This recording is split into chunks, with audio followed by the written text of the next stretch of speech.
রাসূল সাল্লাল্লাহু আলাইহি ওয়াসাল্লাম ইরশাদ করেছেন, রমজানুল মোবারক যখন তোমাদের মাঝে আসে, চারটি কাজ বেশি করো, যেই চারটি কাজ তোমরা মুখ থেকে কখনো তোমরা ছেড়ে দিবে না। বলেন না সুবহানাল্লাহ।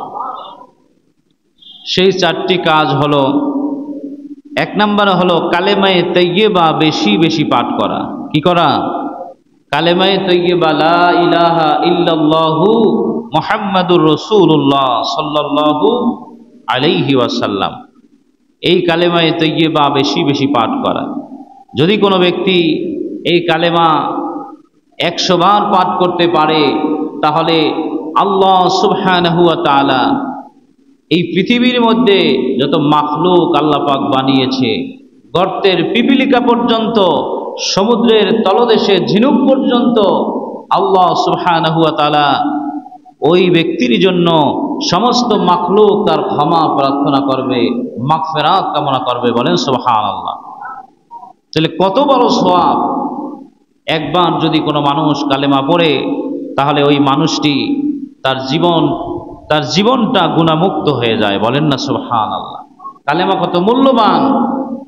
রাসূল সাল্লাল্লাহু আলাইহি ওয়াসাল্লাম বলেছেন, রমজানুল মোবারকে বেশি বেশি তোমরা কালেমায়ে তাইয়্যিবা পাঠ করো।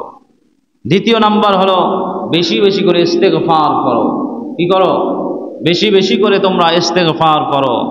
আস্তাগফিরুল্লাহ, আস্তাগফিরুল্লাহ, আস্তাগফিরুল্লাহ, আস্তাগফিরুল্লাহ রাব্বি মিন কুল্লি যামবিন ওয়া আতুবু ইলাইহি, লা হাওলা ওয়ালা কুওয়াতা ইল্লা বিল্লাহিল আলিয়্যিল আযীম।